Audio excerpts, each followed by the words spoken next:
वित्त मंत्री निर्मला सीतारमण ने अपने बजट भाषण में मिडिल क्लास के लिए आवास योजना का ऐलान किया है। इस ऐलान से पहले प्रधानमंत्री आवास योजना के तहत देश के कम और मॉडरेट इनकम वाली जनता को घर बनाने या खरीदने में आर्थिक मदद दी जा रही थी। अब सरकार की ओर से मिडिल क्लास के लिए किफायती घर खरीदने या बनाने के लिए फाइनेंशियल ईयर 2025 के बजट में एक पॉलिसी का प्रस्ताव रखा है। इस योजना के तहत किराए के मकानों, झुग्गियों, चौल और अवैध कॉलोनियों में रहने वाले मिडिल क्लास परिवारों को अपना घर खरीदने या बनाने में सरकार की ओर से मदद की जाएगी। सरकार की ओर से चलाई जाने वाली ये scheme housing for all policy के तहत होगी। ये स्कीम प्रधानमंत्री आवास योजना का विस्तार नहीं है।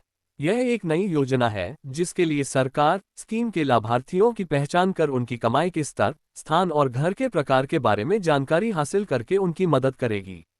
अब सवाल यह है कि मिडिल क्लास में आखिर कौन लोग आते हैं। पश्चिमी देशों में इसे लेकर काफ़ी क्लियरिटी है। वहाँ मिडिल क्लास में काफ़ी संपन्न परिवार आते हैं, लेकिन भारत में इसकी कोई स्पष्ट परिभाषा नहीं है। कई तरह के सर्वे कर इस समूह को पहचाने जाने के लिए कमाई के स्तर का इस्तेमाल किया गया है।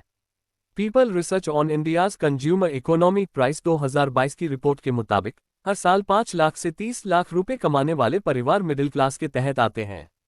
करीब 10 साल पुराने डेटा के आधार पर हुए विश्लेषण से पता चलता है कि कई लोग जो खुद को मिडिल क्लास के तौर पर पेश करते हैं, वो देश की सबसे ज्यादा कमाने वाली आबादी के टॉप 1 से 5% लोगों में शामिल हो सकते हैं। इससे साफ पता चला है कि वास्तव में मिडिल क्लास परिवारों की कमाई बहुत कम है। इससे जुड़े डेटा की सही जानकारी कंज्यूमर खर्च और जनगणना का डेटा आने के बाद ही पता चल सकेगी। ग्लोबल स्तर पर विद्वानों ने अलग अलग तरीकों से मिडिल क्लास की पहचान की कोशिश की है, लेकिन अभी तक कोई सर्वमान्य बात सामने निकलकर नहीं आई है। ब्रुकिंग्स की एक रिपोर्ट में कहा गया है कि मिडिल क्लास की परिभाषा का आधार कैश की 3 व्यापक कैटेगरी में से एक में आता है, जो कमाई और उनकी साख से जुड़ी है। इन्हें शैक्षणिक उपलब्धियों, योग्यताओं और संस्कृति के जरिए भी पहचाना जा सकता है। हालांकि वैश्विक स्तर पर मिडिल क्लास को परिभाषित करने के लिए अभी तक कोई सर्वमान्य नियम तय नहीं हुआ है। भारत में भी इसको लेकर असमंजस है। इस स्कीम से कैसे मदद मिलेगी? भारत के तेजी से बढ़ते मिडिल क्लास ने दुनिया का ध्यान अपनी ओर खींचा है, लेकिन सवाल उठता है कि वास्तव में मिडिल क्लास कौन है। इसके बारे में बहुत कम जानकारी है। इस स्कीम के लाभार्थियों की पहचान के लिए सरकार के जरिए तैयार स्टैंडर्ड्स के बाद ही कुछ जानकारी मिल सकती है कि मिडिल क्लास कौन है। फिलहाल नए कंज्यूमर एक्सपेंडिचर सर्वे और जनगणना के आंकड़ों के जल्द आने की संभावना नहीं है।